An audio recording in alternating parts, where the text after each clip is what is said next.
Yeah, I will say that is one aspect I really like about this map mode specifically is just being able to having that dichotomy of just being able to sway up to one route over the other very fast. But to me, it's still Undertale Spillway. It's such a small and skinny map that I really have no enjoyment in playing it. But I can concede that there are some good merits about this map mode to make it entertaining at the very least. And already, both these two teams kicking out, and I just want to point out that Will string all around the side of Appreciation Collective. Yeah, you point out the well string. They also have a texture deleter weapon that's not very seen often on the side of SeaDrinkers. The one, the only, the Hydra, the very underrated weapon in my opinion. It's very good. However, it is a kind of a stalwart of a weapon. You think about defense, you think of Hydra, and so far SeaDrinkers looking to kind of push their advantage. Cherry there, barely making it out alive, but so far SeaDrinkers, they're gonna be the ones to go 2 down. Maybe Appreciation Collective, but a chance to get the first points here.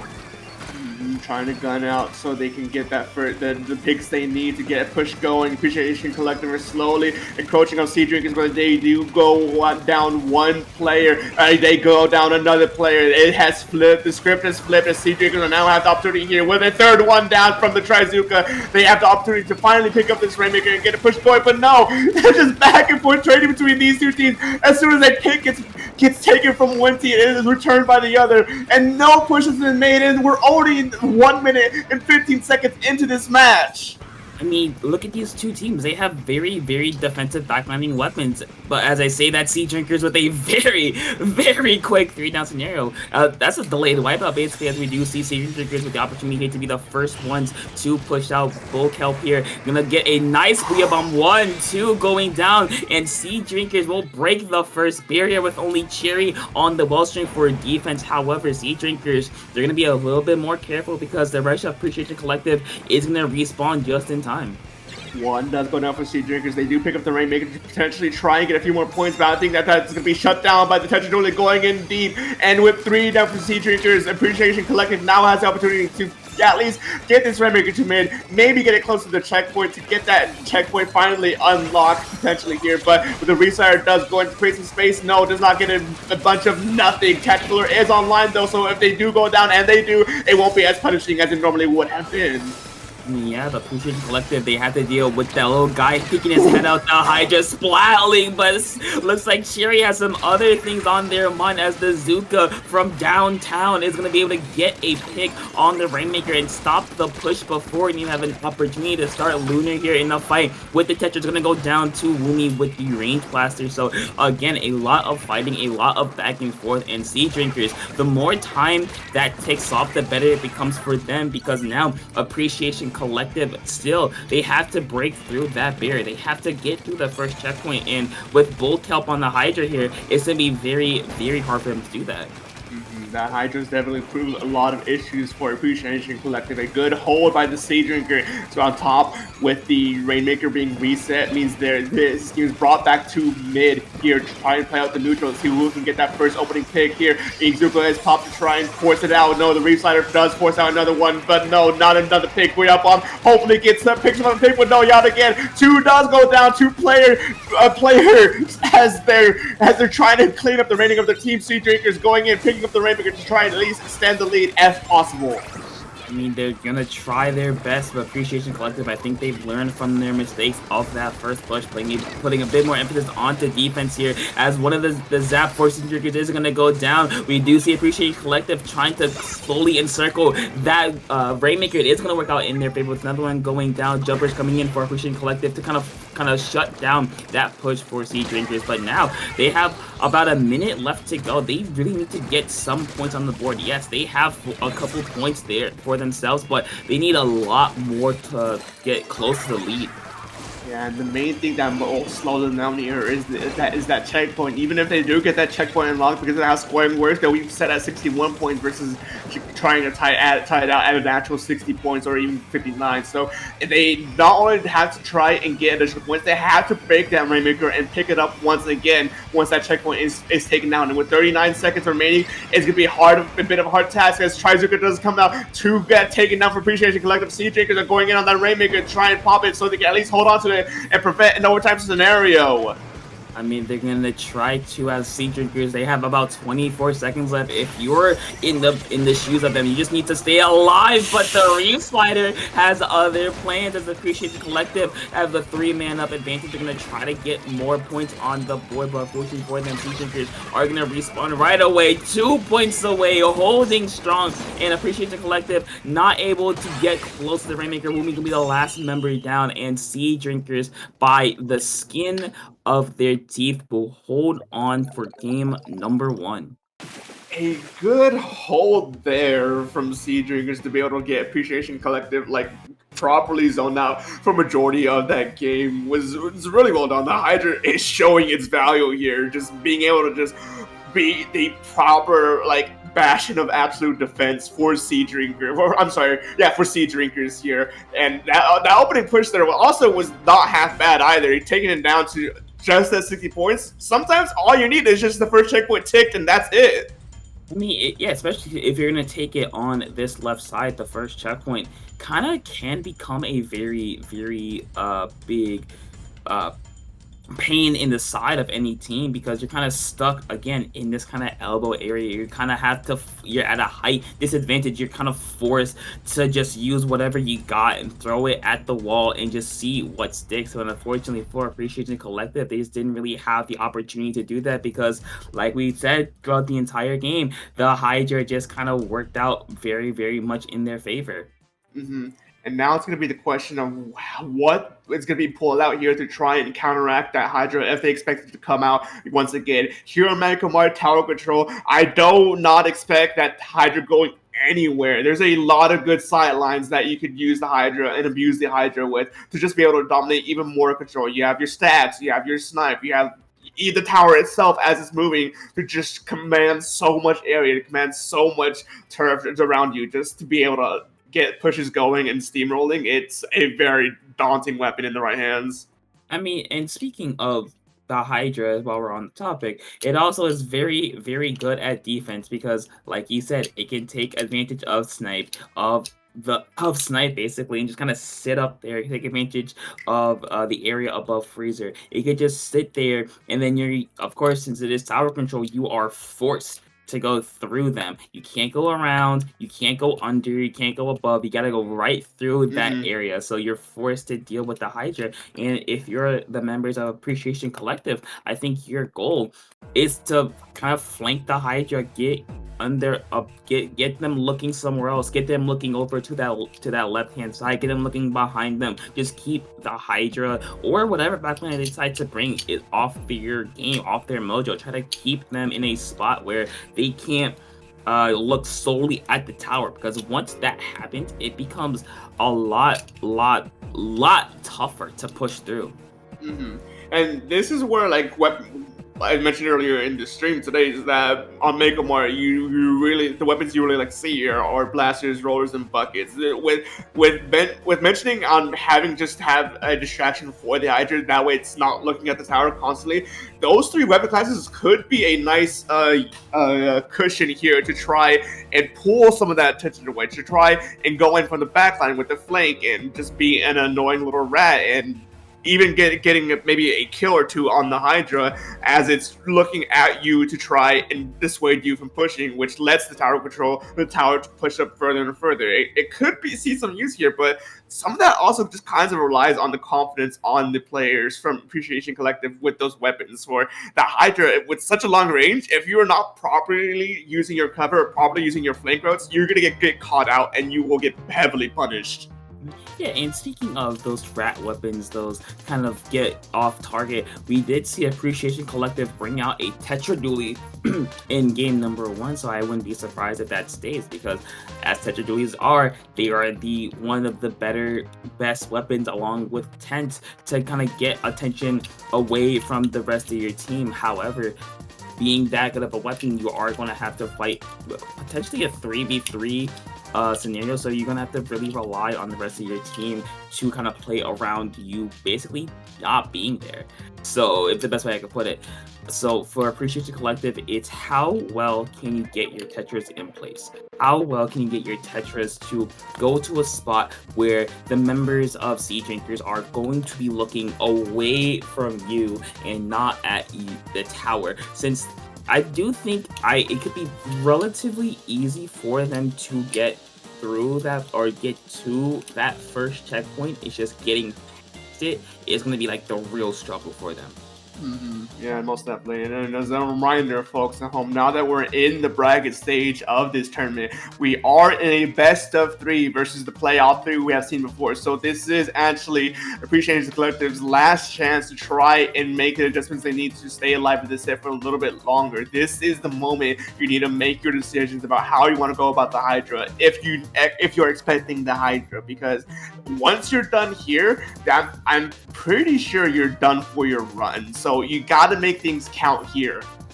I mean, yeah, since there is no losers bracket, this will be it for them. And I think, again, we've been talking about it all the time.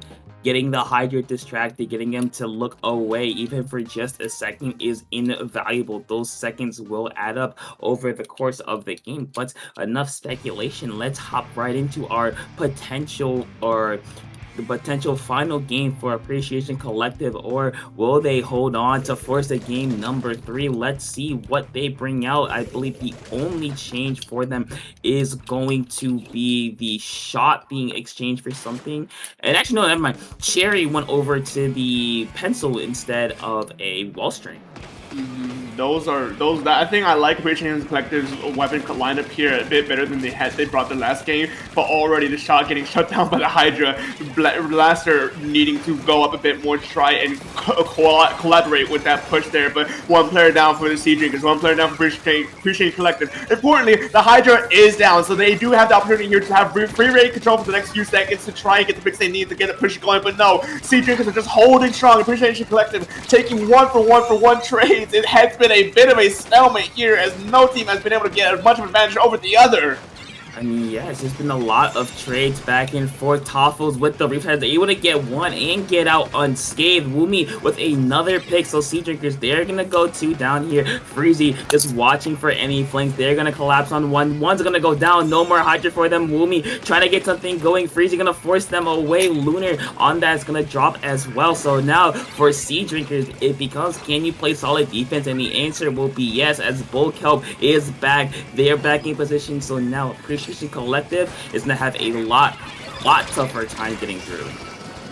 Wave Breaker is used to try and hold on to your mid space here, but the Blaster does go down, unfortunately, and 1 does go down for SeaDrinkers, meaning Appreciation Collective has a bit of more control here. 2 goes down for SeaDrinkers, meaning Appreciation Collective has better control here in mid. They get another and another 2-for-1 special right there on the left-hand side, but SeaDrinkers are still holding on strong. That tower is going nowhere from Appreciation Collective, but they do get it falling. One shot direct here from this range blaster as they're gaming. Only 5 points have been scored so far, and it's been 2 minutes.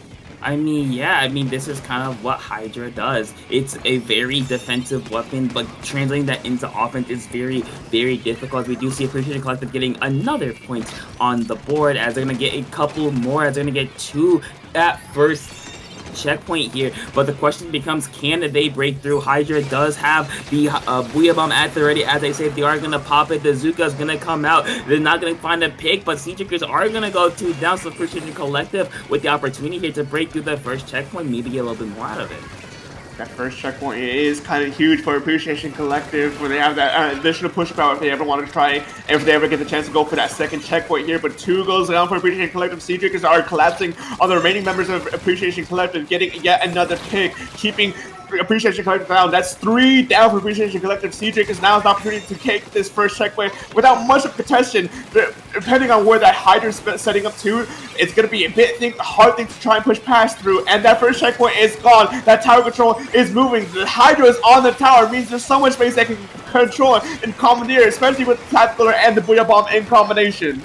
I mean, yeah, but Wumi on the flank, they're gonna get shut down. 1-for-1 trade for either side. We do see Appreciation Collective trying to get set up. The Zuka is gonna find a pick onto Kelp on the Hydra splatling, and Appreciation Collective thankfully will stop the bleeding before it gets any worse. With about less than 2 minutes remaining, we're gonna see SeaDrinkers with a really solid defense here, getting another 2 members down, trying to at least keep this momentum going, try to keep the tower on the Appreciation Collective side, not allow them to get any further. As we do see a bit of dancing from Lunar on tower, they're gonna get out with their life. There's the Booyah Bomb, and SeaDrinkers now looking to go down without a fight.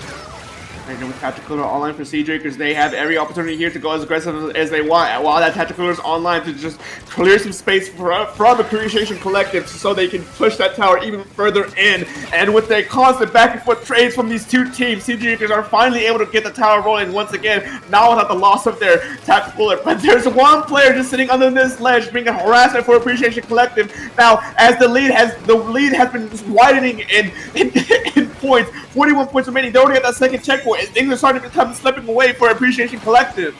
I mean, yeah, Freezy here with the Zuka gonna be forced to drop away. They're gonna be the last one remaining. They're gonna go down as well. So with about 35 seconds remaining for SeaDrinkers, it's gonna be, or for Appreciation Collective, I should say, it's gonna be very, very crucial. You get the pick that you need. That's a good start. Sure, getting a pretty decisive pick onto Wumi there with the blaster. And with 25 seconds left, they have to get underneath or past this plat area, which is very, very dangerous. But no Hydra for SeaDrinkers. That's gonna do it. Freezy's gonna go down. That's gonna be 3 down. Appreciation Collective within striking distance, 5 points away. There it is. Hydra respawning, but not quick enough. 8 seconds remaining. They're gonna break through the second checkpoint, and with that, it's like SeaDrinkers, hold on, they're not going down. Freezy, Bullkelp, they're not gonna get on tower in time. And Appreciation Collective, by the skin of their teeth, will force a game number 3. Barely holding on till the very end. Appreciation Collective, as a mad scramble for the tower, were able to just squeeze by this victory against SeaDrinkers, who were dominating most of this game already, if not from via points, just by via neutrality. They were able to just keep SeaDrinkers were able to keep Appreciation Collective down for a majority of this game, while even though they weren't able to get a lot of points in the beginning, once they got going, it was a bit of a tough hill for them to climb, but they were able to pull through at the very end. I mean, it's just the momentum. Momentum is a very, very big factor when actually any game, but it's definitely in Splatoon. And SeaDrinkers, they just kind of lost a couple of engagements, and the Appreciation Collective, it kind of took over, as we can see right here. They were able to break through that first checkpoint and get in the striking distance to take a lead. But I think it just came down to, again, like we said, for most of these games, losing one bad fight, just losing a fight, getting wiped out, going 3 down, that just allows your opponent, that gives your opponent, again, a lot of space to work with. It gives them a lot of specials that they don't really need to use yet. As you see, the Rootsider showing why, just 3 down for SeaDrinkers. It's very, very hard to come back from that. And as you can see, Appreciation Collective just kind of took that and ran.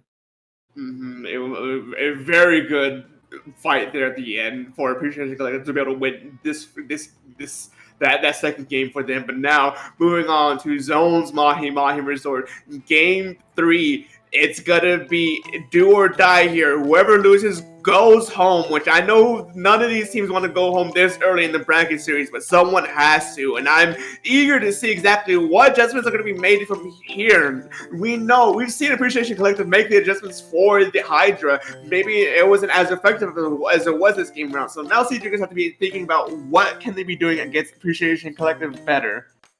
Yeah, and I think the big matchup, at least one I'm paying attention to the most, is Bullkelp, the Hydra for SeaDrinkers versus Cherry. I think they're going to stick with Pencil. They might go back to Wellstring, but I could see either one, because whichever backliner can kind of impose their will better, I think that sets their team up for success much easier, since if your backliner is in good spot, if your backliner feels comfortable to keep going, to keep pushing, if your backliner feels comfortable to push up, the rest of the team that will follow surely will be really able to take full advantage of it. But enough speculation, let's hop into our final game of round number 2 in defeat gold bracket. Let's see what is gonna change, if anything at all. Ooh, I'm very eager to see these adjustments as Nintendo doing Nintendo stuff, taking a little bit extra time to load in, but no, we see the Explosher come out. Probably one of the last weapons I would have guessed coming out here today. I mean, I get it. Explosher is it's just a very good zones weapon. It's very it paints a lot of chip damage, so it could be really helpful for SeaDrinkers on their side. They do have a Dreadringer, another one we're gonna see coming out for today. Again, a very fight-based comp, very in your face, and so far it's gonna work out in their favor as SeaDrinkers with the first push of the game. The Reef Sider, unfortunately, VSD button will go down, and SeaDrinkers looking to go again. Is another Reef Sider coming out. Unfortunately, SeaDrinkers, they're gonna go 3 down from that, so Appreciation Collective quickly striking back. With a good fight here, Appreciation Collective are able to retake zone and retake mid. Lunar being forced to jump out. SeaDrinkers are now properly reset as they get ready for their own push. Tactical are online, 70 points at the lead right now as SeaDrinkers goes in with the Reef Slider to create some space. So Appreciation Collective still holding on to this zone as they're able to break through that 60-point mark, which is very important because that water level drops, the map opens up, giving much more room for both teams to either aggress or dominate the other. Yeah, we're gonna see Appreciation Collective still keep going down to 45. They're gonna go to 3 down. Cherry, the last member remaining, they're going to go down as well. So that will be a delayed wipeout for Appreciation Collective. But now SeaDrinkers, they have a chance here to get their Hydra set up, to get their specials built up, to keep something in reserve just in case in case of Appreciation Collective's counter push, as we do see through specials coming up. One's gonna get popped, the Reefers are gonna get shut down again. The strikes are gonna come out, but SeaDrinkers quickly able to cover those up like it never happened. Good hold from SeaDrinkers, one by one, taking Appreciation Collective down, staggering them, which is very important here.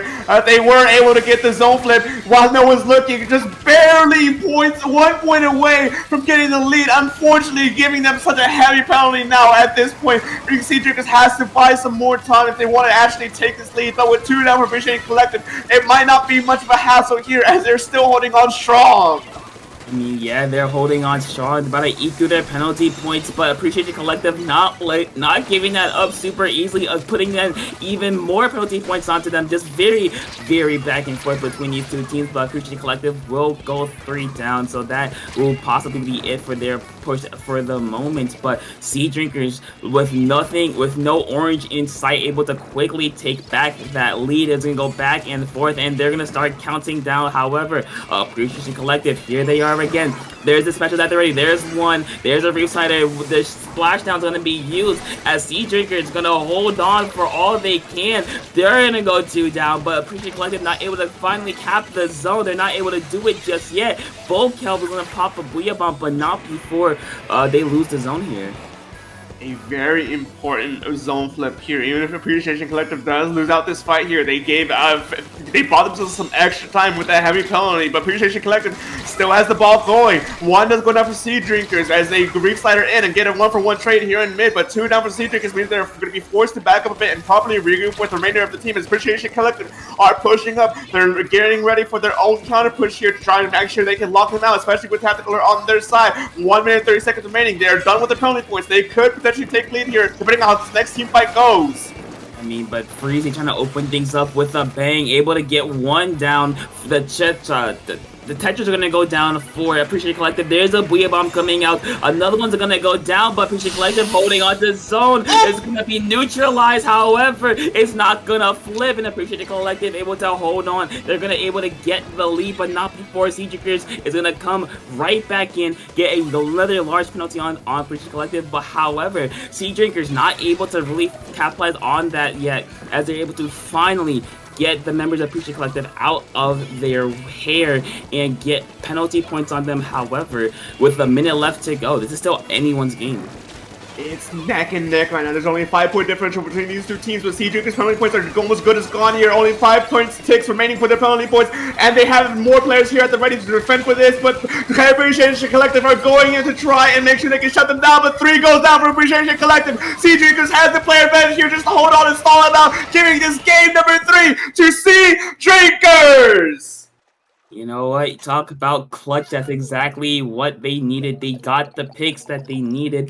They got exactly what they needed. They got Appreciate Collective in that mindset of, oh, we just gotta go, we gotta go, we gotta go. And they were able to fully take advantage of that. So good job to SeaDrinkers. Appreciation Collective showed a lot of fight at the end. Again, like you've been saying most of these times, most of these games have been super close. It's coming down to one team fight that went the other way, and Appreciation Collective, unfortunately, are on the wrong end of that coin.